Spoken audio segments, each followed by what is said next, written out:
கர்த்தருடைய பரிசுத்த நாமத்திற்கு ஸ்தோத்திரம். இன்றைக்கு நம்ம யாக்கோபு 2வது அதிகாரம் 20வது வசனத்தை தியானிக்க இருக்கிறோம். யாக்கோபு 2:20.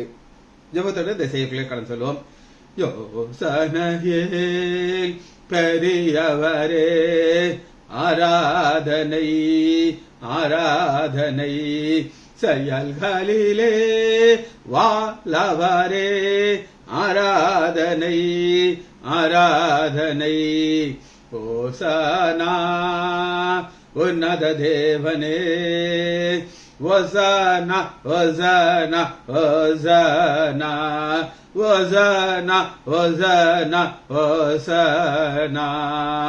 கண்மணி போல் காப்பவரே ஆராதனை ஆராதனை, கழுக போல சுமப்பவரே ஆராதனை ஆராதனை.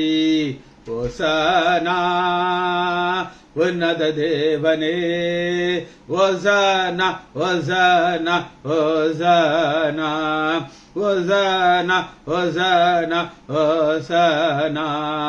சிலுவையினால் மீட்டவரே ஆராதனை ஆராதனை, சிறகுகளால் மூடுபவரே ஆராதனை ஆராதனை. ஓசனா உன்னத தேவனே, ஓசனா ஓசனா ஓசனா ஓசனா ஓசனா ஓசனா. வழி நடத்தும் விண்மீனே ஆராதனை ஆராதனை, ஒளி வீசும் விடி வெள்ளியே ஆராதனை ஆராதனை.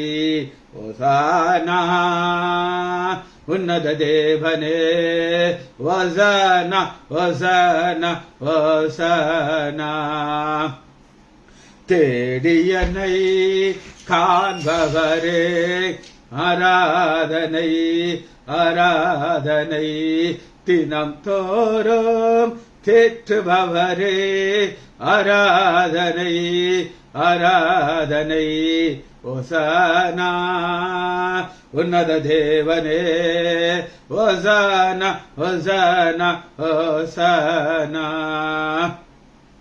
பரிசுத்தரே படைத்தவரே ஆராதனை ஆராதனை, பாவங்களை மன்னிப்பவரே ஆராதனை ஆராதனை.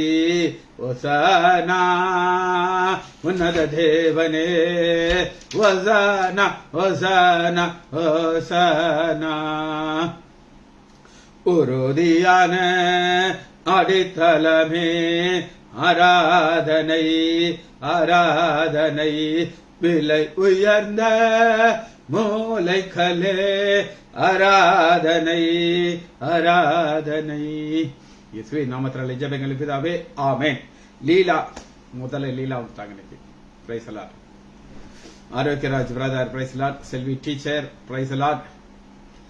Nagaratnam Ammal praise the Lord. Janaki Ammal praise the Lord. Daniel Rajesh praise the Lord. சரி, இன்னைக்கு நம்ம செய்தி 2வது அதிகாரம் 20வது வசனத்தை தியானிக்க இருக்கிறோம். யாக்கோபு 2:20.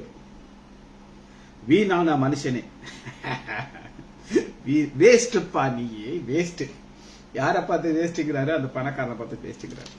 ஏன் பணக்காரனை பார்த்து வேஸ்ட் சொல்றாருன்னா, எப்பா உன்கிட்ட இருக்குது டெட் ஃபெய்த். மனுஷனை கிரியை இல்லாத விசுவாசம் செத்தது என்று நீ அறிய வேண்டுமா? கிரியை இல்லாத விசுவாசம் டெட் ஃபெய்த். இன்னைக்கு நம்ம பார்க்க போறது டெட் ஃபெய்த் அப்படின்னா என்னன்னா பார்க்க போறோம். அப்ப ஃபெய்த் அதாவது விசுவாசத்துக்குள்ள என்ன இருக்கு அப்படின்னு கேட்டீங்கன்னா, விசுவாசத்திற்கு டெபினிஷன் எபிரேயர் 11வது அதிகாரம் 1 வசனத்தில் இருக்கு. எபிரேயர் 11:1. விசுவாசமானது நம்பப்பட வேண்டிய உறுதியும் காணப்பட வேண்டிய நிச்சயமா இருக்கு. அது இங்கிலீஷ் பைபிளையும் தமிழ் பைபிளையும் ஒரு வித்தியாசம் இருக்கு. இங்கிலீஷ் பைபிள் நீங்க எதிர்த்து வச்சீங்கன்னா faith is a substance அப்படின்னு இருக்கும். யார்கிட்டயாவது இங்கிலீஷ் பைபிள் இருந்தா கட்டாயம் எடுத்து அதை நீங்க வாசிச்சு தயவு செய்து அதை போடணும். Faith is a substance. சப்ஸ்டன்ஸ்னா அதுக்குள்ள ஒரு பொருள் இருக்குது.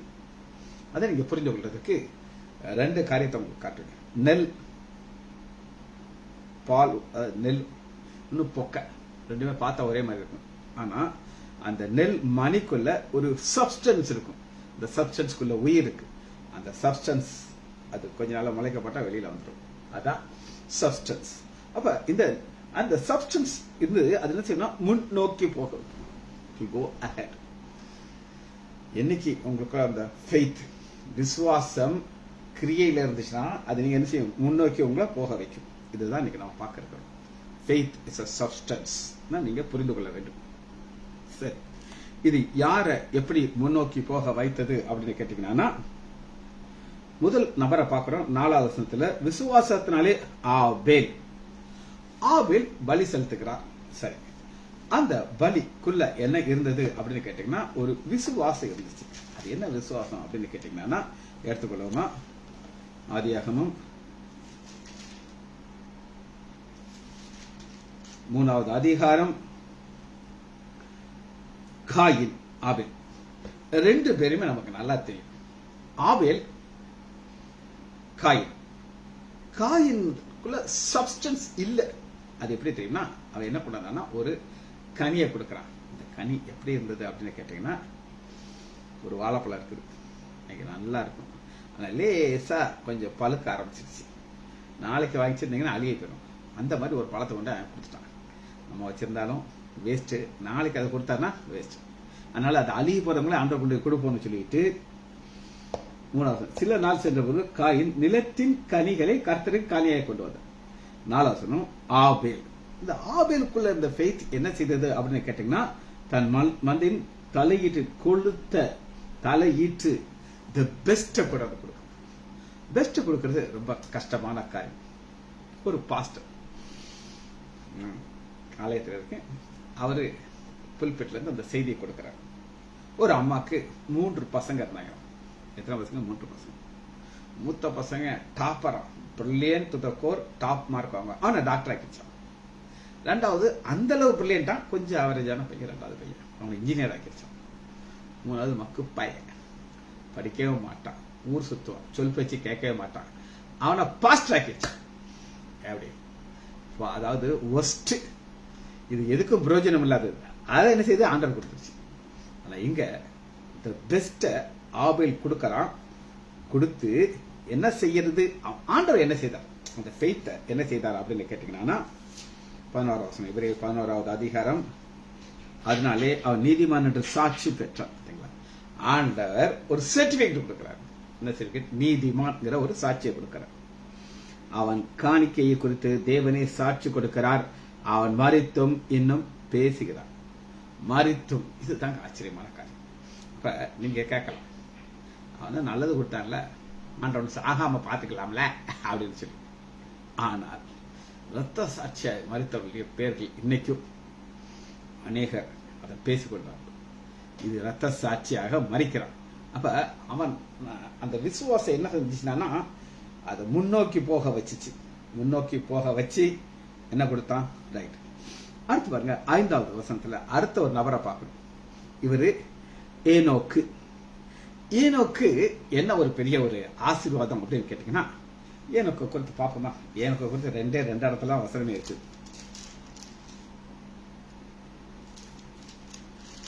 ஆதியாகமம்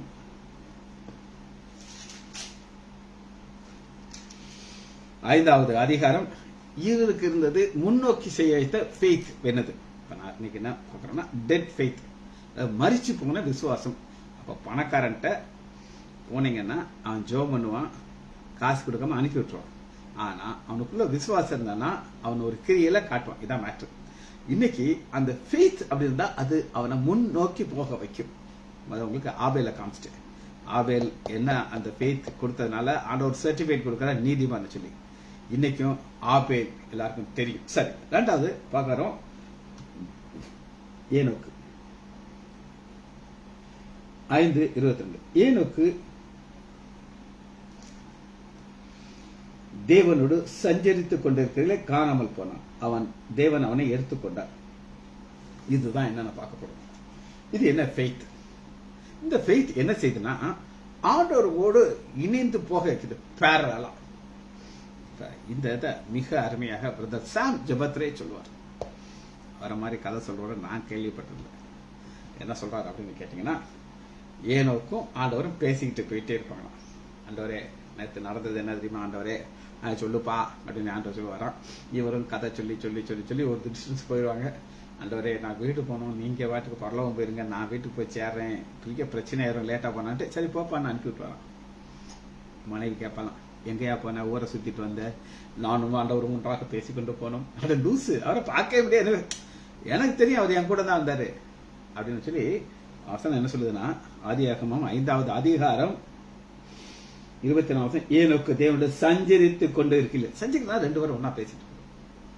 உங்களுக்கு ரொம்ப பிடிச்ச நபரோட நீங்க பேசும்போது இந்த நேரம் போறது தெரியும். இவ்வளவு தூரத்துக்கு இன்ட்ரெஸ்டிங்கா மேட்டருக்கு பேசிக்கிட்டே இருப்பீங்க. இப்ப ஒரு நாள் என்ன ஆகி போச்சு, ரொம்ப தூரம் வந்துட்டாரு. முந்தின நாள் பாத்தீங்கன்னா அன்னைக்கு மனைவி பயங்கரமா திட்டிட்டு எங்க பாரு சும்மா ஊரை சுத்திட்டு நீ ஆண்டவரோட பேசினேன் அந்த இதெல்லாம் நினைச்சுக்கிட கூடாது, நாளைக்கு லேட்டா வந்து பிச்சு பிடியும் பாத்துக்கோ பிச்சு அப்படின்னு சொல்லி வீட்டுக்காரமா நல்லா திட்டி விட்டுருச்சு. இவருக்கு ஆண்டவரை பார்த்தோம்னா அதெல்லாம் மறந்துட்டு ஒரே கதை பேசி பேசி பேசி பேசி பரலோகத்துக்கிட்ட வந்தாச்சு. எங்க வந்தாச்சு? பரலோகத்துக்கிட்ட வந்தாச்சு. இப்ப எனக்கு சொல்றான், ஆண்டவரே நீங்க ஏதாவது ஒரு அற்புதம் செய்யணும் ஆண்டவரே, என்னை போல உரிச்சு விடுவா என் பொண்டாட்டி, நீங்க ஏதாவது செய்யுங்க ஆண்டவரே என்ன கதை வர. சரி இவ்வளவு தூரத்துக்கு வந்தாச்சுல, நீ போக வேண்டாம், நம்மகிட்ட நேரம் பரலோகத்துக்கு போயிடும், நீ பொண்டாட்டி பூஜை நீ பார்க்க வேண்டாம், பார்த்தா தானே அடி பின்னுவா நீன்ட்டு நேரம் அங்க கூட்டிட்டு போயிட்டாலும் பரலோகத்துக்கு. இது அவர் சொன்ன கதை, பைபிள் இருக்கான்னு கேட்காதீங்க. ஏன்னா அவர் அதை அழகா சொல்றாரு. ஆதியாகமம் 5வது அதிகாரம் 24 ஏனோக்கு தேவனுடைய சஞ்சரித்துக் கொண்டவர்களே காணாமல் போனான், தேவன் அவனை எடுத்துக்கொண்டார். அப்ப ஏனோக்குள்ள ஒரு ஃபெய்த் இருந்துச்சுங்க. அது என்ன ஃபெய்த்னா, அது முன்னோக்கி போக வச்சிச்சு. எதோட முன்னோக்கி போகச்சு? பரலோகத்து வர போயிடுச்சு. அப்ப ஆண்டவருக்கும் அந்த ஏனோக்குள்ள உறவர். என்னுடைய தம்பி ஒரு சொல்லுவார், அவங்க அமெரிக்கால ஒரு சின்ன சபை, ஒரு குட்டி, இதோட குட்டி சபையா பார்க்க முடியாது, ஒரு 5 அல்லது 6 விசுவாசி தான் வருவாங்க. அந்த பாஸ்டர் ஒவ்வொருத்தரையும் பர்சனலா பார்த்து ஒரு கேள்வி கேட்பாரு, how is your relationship with God? என்னதுங்க, how is your relationship with God? உனக்கும் ஆண்டவருக்குள்ள ஒரு உறவு எப்படி இருக்கு? ஒரு சொல்லுவாங்களா, பின்மாற்றத்துக்கு போய் டெம்பரர் பாஸ்டர் அப்படின்னு போய் சாராயத்தை குடிக்க ஆரம்பிச்சிட்டேன், ஜெபம் பண்றதில்ல, பைபிள் வாசிக்கிறதில்ல அப்படின்னு சொல்லுவாங்க. அப்படி சொன்ன ஒரு நபரை உங்களுக்கு நான் சொல்ல பல முறை சொல்ல வர்றேன். இன்னைக்கு பரலோகத்தில் இருக்கார், ஆண்டவரோட கூட இருக்கார். அவர் பேர் கோயிலான் குளம் ராஜசேகர். அவர் என்னுடைய ஆஸ்பத்திரியில நான் ரட்சிக்கப்படுறதுக்கு முன்னாடி நான் துணிகரமான பாவத்துல வாழும் பொழுது இவர் உட்காந்து பைபிள் வாசிட்டு இருப்பார். அவங்க அப்பா பேர் தனுஷ்கோடி. 2 பேரும் அங்க இருக்கும்போது நான் அப்படியே பாவம் செய்ய போவேன், இருந்தாலும் பைபிள் வாசிட்டு போயிரு, அப்படியே ஊடி போய் பண்ணிட்டு வந்துடுவேன். நான் ரட்சிக்கப்பட்ட பிறகு அன்னைக்கு அவங்க அப்பா என்கிட்ட சொல்றாரு, இல்ல ரட்சிக்கிறதுக்கு முன்னாடி, என் மகன் உங்க சாமியை ஏத்துக்கிட்டான் அப்படின்ட்டு கொஞ்சம் பேட் வாட்சி திட்டார். ஆனா நான் ரட்சிக்கப்பட்ட பைபிள் தூக்குனா அவர் பின்மாற்றத்துக்கு போயிட்டார், டோட்டல் பாக்ஸ்ல. அதுதான் நான் பார்க்கணும். ஆண்டவரோட நடந்துகிட்டு இருந்தாரு, பைபிளை வாசிட்டு இருந்தாரு. நான் எப்ப ரட்சிக்கப்பட்டனோ நான் கதை நிப்பாட்டிட்டேன், ஸ்டாப். இப்போ பீடி பிடிக்க ஆரம்பிச்சிட்டேன், பீடி இல்லாம இருக்க மாட்டார்.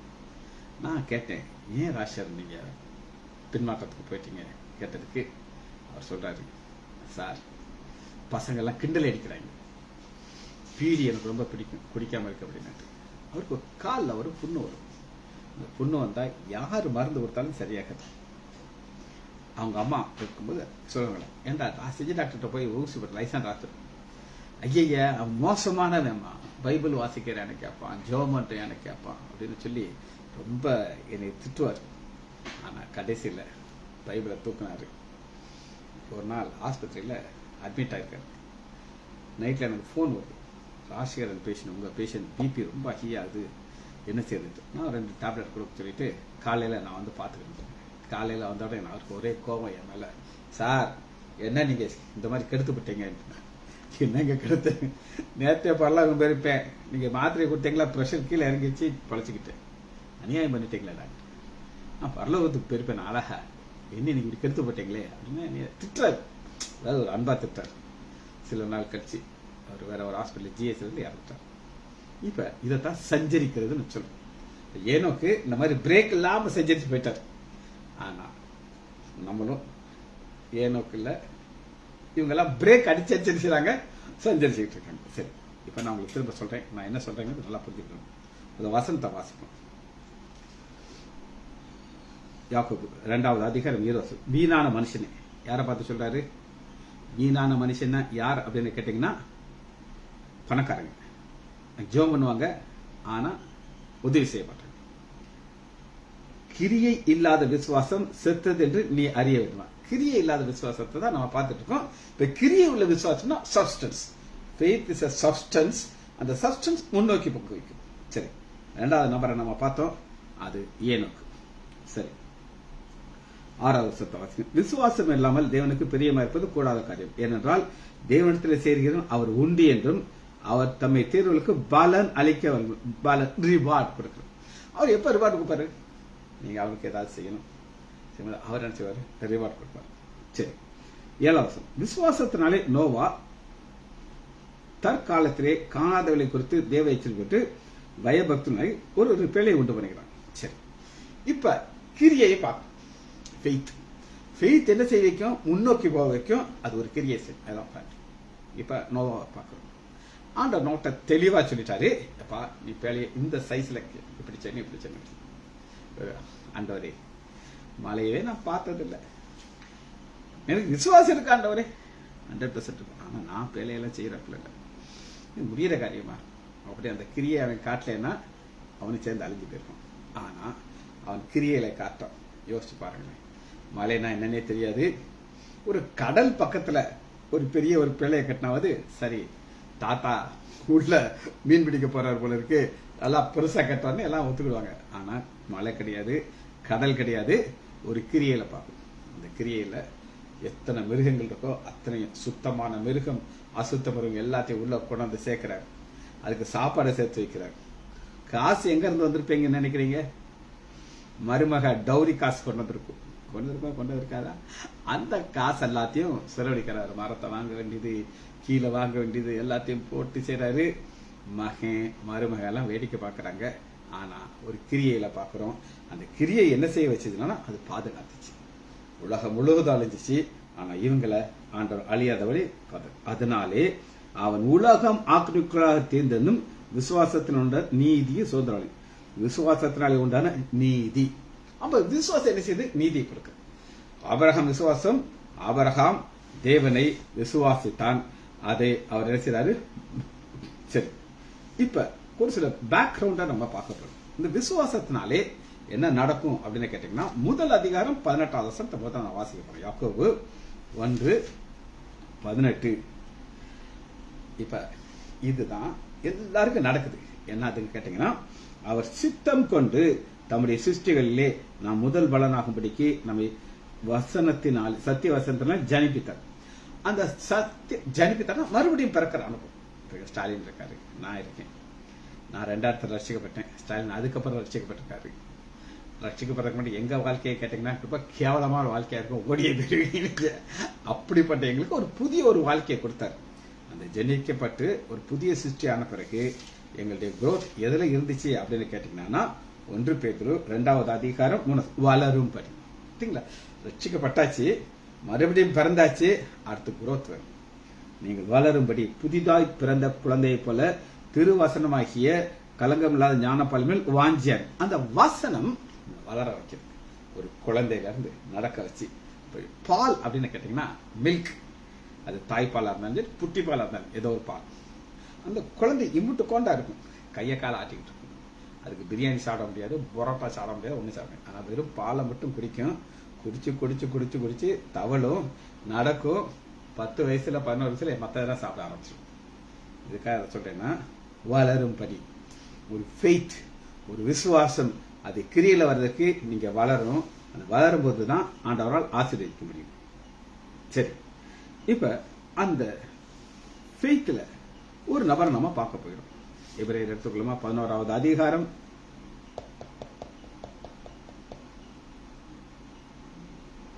யோசுவா எடுத்துக்கோமா, 1வது அதிகாரம் 6வது வசனம். விசுவாசத்தினாலே ஒரு ராகாப் என்ன செய்தாலும் நம்ம பார்க்க போறோம். யோசுவா எடுத்துக்கொள்ளுமா, யோசுவா 1வது அதிகாரம். இப்ப இந்த ராகாப் ஒரு வேசி. இவ ஒரு சின்ன பொண்ணா இருக்கும் போதே பல நியூஸ் அவளுக்கு வந்துகிட்டே இருக்குது. என்ன நியூஸ் வருது அப்படின்னு கேட்டீங்கன்னா, 2வது அதிகாரம் 10வது, நீங்கள் எகிப்திலிருந்து புறப்பட்ட போது, குட்டி பொண்ணு வேசி வீட்டுல இருக்கிறா, இன்னும் வேசி தொழிலுக்குன்னு வர ஆரம்பிக்கல. ஆனா நியூஸ் கிடைக்குது. என்ன நியூஸ் கிடைக்குதுன்னா, எகிப்திலிருந்து புறப்பட்ட போது, இது 40 வருஷத்துக்கு முன்னாடி நடந்த சம்பவம் அந்த குட்டி பொண்ணுடைய காதுக்கு வருது. இப்ப அந்த பொண்ணு ஒரு 10 வயசுன்னு வச்சுக்கோங்களேன். எத்தனை வயசு? 10 வயசு. இப்ப இங்க ஏறக்குறைய ஒரு 20 வருஷம் ஆகுது. 20 வருஷத்துல அவங்க கடந்து வந்து எங்க வந்துட்டாங்க? எரிகோ கோட்டைக்கு வந்துட்டாங்க. இப்ப அந்த பொண்ணுக்கு நம்ம ஆண்டவர் மேல பெரிய விசுவாசம் உள்ள வந்துருச்சு. கேள்விப்படுறாங்க. ஒவ்வொரு ஸ்டெப் நியூஸ் வந்துகிட்டே இருக்குது. அது எப்படி? இன்னைக்கெல்லாம் பிபிசி இருக்குது, வாட்ஸ்அப் இருக்குது, ஃபேஸ்புக் இருக்கு. ஃபேஸ்புக்ல எதெல்லாம் லேட்டஸ்டா நடக்குதோ உடனே அதை போட்டு தள்ளிடுவாங்க.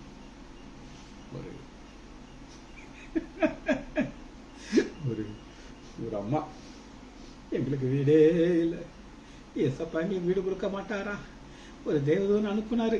இந்த அம்மா தெரியாம அதை போட்டுச்சு. ஐயா, நான் பார்த்தா யாருனாலும் அதை துக்கம் தான் எனக்கு மண்டையை உடச்சிட்டு இருக்காங்க. அப்போ ஒரு நியூஸ், அந்த அம்மா எங்கேயோ ஆஸ்திரேலியா சொன்ன நியூஸ் உலகம் முழுது பரவிட்டு இருக்கு. ஆனா அன்னைக்கு எதுவுமே கிடையாது. ஆனா அவங்க இருந்த வீடு ஸ்பெஷாலிட்டி. இந்த வீட்டுல யார் இருப்பாங்க சொல்லுங்க? எல்லா மக்களும் வருவாங்க. டைம் பாஸ் வந்து உடனே போக மாட்டாங்க, நேரா உட்காந்து அரட்டை அடிச்சுட்டு இருப்பாங்க. ஒரு நடந்த சம்பவத்தை நான் உங்களுக்கு சொல்றேன். நான் சின்ன பையனா இருக்கும்போது நானும் எங்க தாப்பனாரும் ஹாஸ்பிட்டலுக்கு திடீர்னு ஒரு எமர்ஜென்சினா போவோம். 11 மணியா இருக்கும், 12 மணியா இருக்கும். பைக் ஓட்டு வர பின்னாடி உட்காந்துருப்பேன். பொட்டல் வழியா நாங்க போவோம். பொட்டல் வழியா போனா அங்க ஒரு ஆளு பி பி பின்னு நாதஸ்வரம் ஊதிட்டு இருப்பான். ஒரு 10 பேர் உட்கார்ந்துருப்பாங்க. எங்க அப்பா பயங்கர காமெடியா பேசுவாரு. எங்களை மாதிரி சீரியஸ்ல இருக்க மாட்டார். அவர் சொல்றாரு, டே இந்த 10 பசங்க உட்காந்துருக்காங்களா, இதுக்கு இந்த நாதஸ்வரம் என்ன தெரியுமா, இதுல இது ராகம் தெரியுமா, இது ஏன் உட்காந்துருக்கான் தெரியுமான்னு கேட்டேன். தெரியாதுப்பா, அது சீக்கிரம் பண்ணா பொண்டாட்டி அடிப்பா,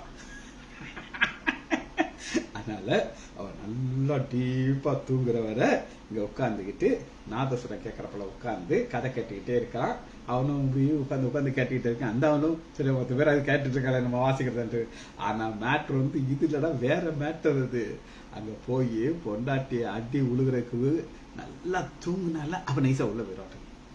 இது எங்க அப்பா எனக்கு சொன்ன கதை. அது மாதிரி ஏகப்பட்ட கதைகள் இந்த ராகாப்படி வீட்டுல நடக்கும். இந்த வீட்டுல நடக்கும் பொழுது அந்த ராகாப் என்ன செய்யறா அப்படின்னு கேட்டீங்கன்னா, அவளுக்கு ஒரு விசுவாசம் ஆக்ஷன் வருது. என்ன ஆக்ஷன் வருது அப்படின்னு கேட்டீங்கன்னா, 6வது வசனம், அவள் அவர்களை வீட்டின் மேல் ஏற பண்ணி வீட்டின் மேல் பறக்கப்பட்ட மறைத்து வைத்தார். இதுதான் ஃபெய்த் ஆக்ஷன். ஃபெய்த் இல்லைன்னா எல்லாத்தையும் அது கண்ணை காட்டின போதும் பிடிச்சிட்டு கொண்டு இருப்பாங்க. புரியுது அவங்களுக்கு? அந்த ஃபெய்த் என்ன செய்ய வைக்குதுன்னா ஒரு ஆக்ஷன் செய்ய வைக்குது.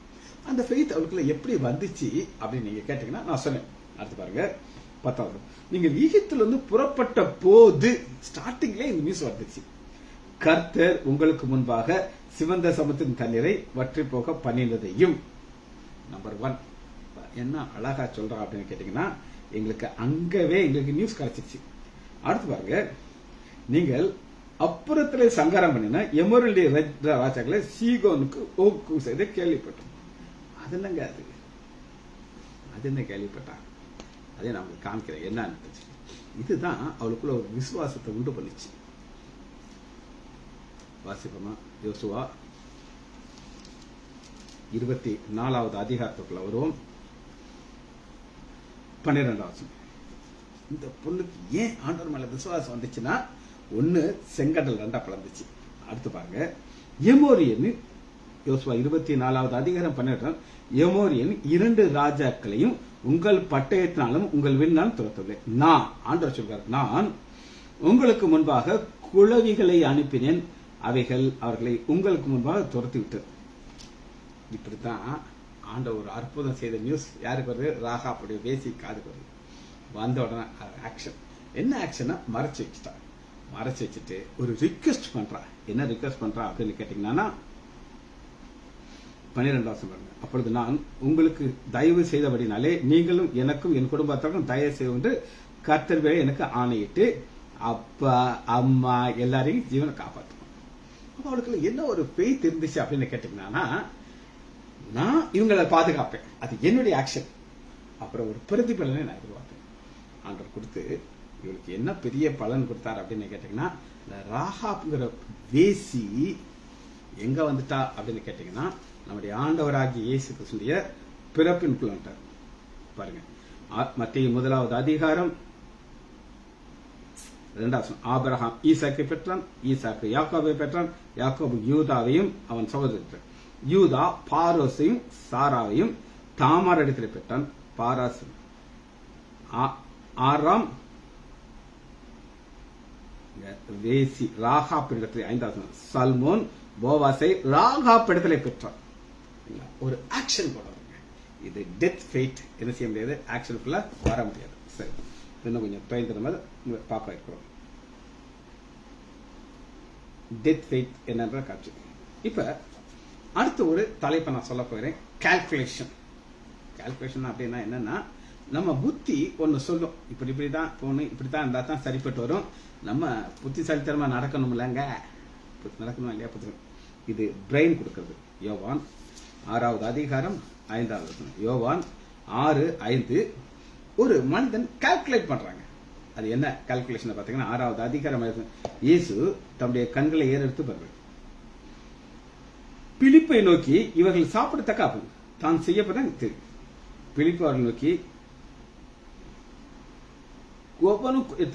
200 பணம் அப்பம், 200 பணம்னு சொல்லி கால்குலேஷன். அப்ப இவர் பிரெயின் என்ன சொல்லுது? 200 பணம் இருந்தா தான் சாப்பாடு வைக்கும். இது என்னது? Brain calculation. இந்த கால்குலேஷனுக்கு இதுக்கும் சம்மந்தமே இருக்காது.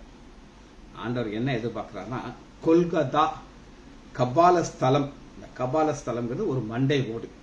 அந்த மண்டை ஓட்டுக்குள்ள என்ன இருக்காதுன்னா பிரெயின் இருக்காது. மண்டை ஓட்டுக்குள்ள பிரெயின் இருக்காது. நீங்க ஆண்டவரை அப்படி கால்குலேஷன் இல்லாம நீங்க விசுவாசிக்கணும். அதான் ஆண்டவர் எதிர்பார்க்கிறார். சரி, கால்குலேஷன் இல்லாமலே ஒருத்தர் விசுவாசிச்சு ஒரு ஒரு ஒரு பிளஸ் வாங்கினார். எடுத்துக்கிறோமா, லூக்கா 19 அதிகாரம். சகை இவன் கணக்கெல்லாம் போடல, 200 காசு வேணும் அதெல்லாம் கிடையாது. என்ன செய்யறான் அப்படின்னு கேட்டீங்கன்னா, 19 அதிகாரம் 8 சகையு நின்று நானது முடிவெடுத்தார். திஸ் இஸ் கால்குலேஷன் கிடையாது. கர்த்தரை நோக்கி, ஆண்டவரே என் ஆசையிலே பாதியை ஏழையில் கொடுக்கிறேன். பாதி போயிடுச்சு, ஏழையில் கொடுத்தாச்சு, மீதி பாதி தான் இருக்கு. அந்த மீதி பாதியிலையும் நான் யார்ட்டையாவது அநியாயமா வந்தா 4 டைம்ஸ் நான் கொடுக்குறேன் ஆண்டவர். இவர் மீதி எனக்கு என்னையா இருக்கும்? நான் ரோட்ல எழுதிக்கணும். இது கால்குலேஷன் கிடையாது. அதனால என்ன நடந்ததுன்னா, இன்று இந்த வீட்டுக்கு ரட்சிப்பு வந்துச்சு. இவன் ஆபிரகாமுக்கு குமாரனா இருக்கிறான். சரி, இதுதான் ஃபெய்த். இன்னொரு ஃபெய்த் எப்படி ஆக்ஷனுக்கு வருது அப்படின்னு நான் உங்களுக்கு காட்டுறேன். லூக்கா 19 அதிகாரம் 29 இப்ப ஆண்டவராக இயேசு கிறிஸ்து ஒரு பவனி செல்லணும். செகரியால சொன்ன வசனத்தின்படி அவர் கழுதையின் மேலும் கழுதையின் மரியின் மேலும் அவர் பவனி வரணும். இப்ப அவர் சீசர்ட்ட சொல்றாரு. என்ன சொல்றாருன்னு கேட்டீங்கன்னா, உங்களுக்கு எதிரே இருக்கிற கிராமத்தில் போங்க, பிரவேசிக்கும் போது மனுஷன் யாருமே ஏறியதால ஒரு கழுதை இருப்பீங்க, அதை அவிழ்த்து கொள்வார்கள். அது ஏன் அவிழ்க்கிறீர்கள் யாராவது கேட்டால் அது ஆண்டவருக்கு வேண்டும் என்று சொல்லுங்க. அனுப்பப்பட்டவர்கள் போய் தங்களுக்கு சொன்னபடி கண்டார்கள், அவிழ்க்கிறார்கள், கொண்டு வந்துட்டாங்க. சரி, இப்ப நம்ம என்ன செய்வோம் சொல்லுங்க? ஆண்டவரே இது சரிப்பட்டு வராது. எங்க மாமா ஒருத்தர் கழுதை வச்சிருக்காரு, சூப்பர் கழுதை வச்சிருக்காரு, நான் போய் மாமாட்ட இருக்கிற கழுதையை நான் வாங்கிட்டு வரேன்னு சொல்லலாம். ஆனா இது ஃபெய்த். ஆண்டவர் சொன்ன வார்த்தையை அப்படி நிறைவேற்று. இதுக்கு என்ன ஒண்ணு கிரியை. இவங்க என்ன செஞ்சாங்க? போனாங்க, வாங்கினாங்க, திரும்ப கொண்டாட்டாங்க. 35 பாருங்க. அது இயேசுவிடத்திலே கொண்டு வந்து ஜாப் ஓவர். ஆண்டவர் சொன்ன வசனத்தை வேலையை செய்து முடிச்சிட்டாங்க. இதுதான் ஆண்டவர் எதிர்பார்க்கிறார். இது வந்து கால்குலேஷன் கிடையாது, ஃபெய்த். இந்த ஃபெய்த் என்ன செய்யும்? சரி, இது ஒரு காரியத்தை மட்டும் நம்ம நிறைய இன்னைக்கு ஆழமான காரியத்தை பார்க்கிறோம், இதையும் சேர்த்து பார்த்து விடுவோம். கலாத்தியர் 5வது அதிகாரம்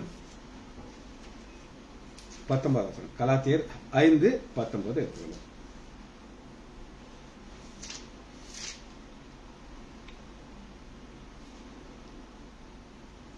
மாமிசத்தின் கிரியைகள் வெளியரங்கமா இருக்குது. அப்ப ஃபெய்த் வந்து பாத்தீங்கன்னா அது வெளியரங்கமா இருக்காது, உள்ள இருக்கும், அது உங்களை முன்னோக்கி போக்க வைக்கும். ஆனா இது எப்படி இருக்குன்னா மாமிசத்தின் கிரியை, அது என்ன விபச்சாரம், வேசி, லோட்டு, லொசுக்கு, இதெல்லாம் வெளியரங்கமா இருக்கு. இது ஒரு ஆக்ஷன் தான். இந்த ஆக்ஷன் என்ன செய்யும் அப்படின்னு கேட்டீங்கன்னா 23வது வசனத்தை வாசிக்கிறேன். அந்த என்னைக்கு ஃபெய்த் வந்துருச்சோ அப்படி அது மாறிடுது பாருங்க. மாறி சாந்தம், இச்சையடக்கம் மாறிடுது. இதெல்லாமே எப்ப மாறும் அப்படின்னு கேட்டீங்கன்னா நம்மள இது மாத்தும். எப்படி மாத்துங்கிறத நான் உங்களுக்கு காட்டுறேன். கொலோசியர் 1வது அதிகாரம் 21வது வசனம்.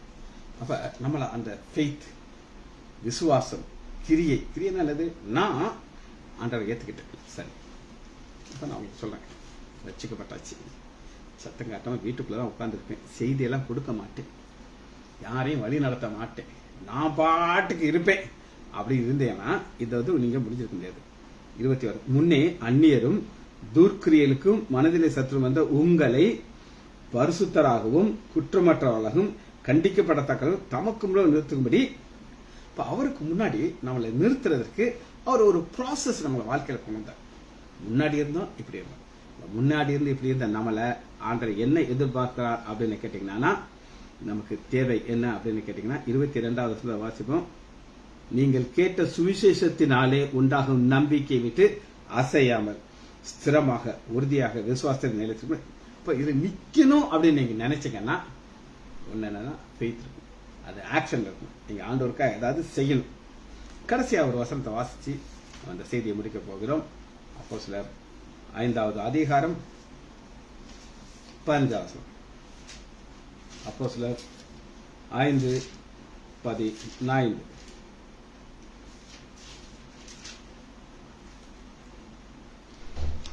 இங்க ஃபெய்த் என்ன செய்யுதுன்னா, பேதுரு நடந்து வர்றார். பேதுரு வரும்போது விசுவாசத்தினால அப்படியே நிழல்ல கொண்டு போய் வியாசியத்தை படுக்க வைக்கிறாங்க. பிணியாளிகளை படுக்கையில் மேலும் கட்டில் மேலும் கிடத்தி பேதுரு நடந்து போயிலே அப்படியே நிழலாகியும் மேல் படும்படிக்கு வீதியில் வைத்தார். இதெல்லாம் ஃபெய்த் ஆக்ஷன். பேதுரு மட்டும் நான் நடக்கிற நிழல் நடக்காது, நீங்க எல்லாம் வந்து என்னை டிஸ்டர்ப் பண்ணுவீங்க, நான் வீட்டுக்குள்ளே கிடையாது. அப்ப ஆண்டவருடைய எதிர்பார்ப்பு என்ன அப்படின்னு கேட்டீங்கன்னா, ஒரு விசுவாசம் இருந்தானா அதுக்குள்ள என்ன இருக்கணும்? ஒரு ஃபெய்த் இருக்கணும். வசனத்தை வாசிச்சு பிடிக்க இருக்கிறேன். யாக்கோபு 2வது அதிகாரம். இது வீணான மனுஷனே, கிரிகள் இல்லாத விசுவாசம் செத்துதென்று அறிய வேண்டும். ஜெபிச்சு படிப்பாமா. ஆஹா இறக்கமும் கருவேமல்ல பிதாவே, உம்மை துதிக்கிறோம் ஐயா. விசுவாசம் எங்களை முன்னோக்கி செய்கிற ஒரு ஃபெய்த் சப்ஸ்டன்ஸ் தியானித்தோம் ஐயா. அப்படி நாங்கள் முன்னோக்கி நடந்து சென்று இந்த பரலோக ராஜ்யத்தை நாங்கள் வந்து சேர வேண்டும் ஐயா. பிள்ளைகள் ஒவ்வொருவரையும் என் ஆண்டவராகிய இயேசு கிறிஸ்துவின் நாமத்தினாலே ஆசீர்வதிக்கிறேன். இயேசுவின் நாமத்தினாலே ஜெபங்களை பிதாவே. ஆமேன், ஆமேன், ஆமேன்.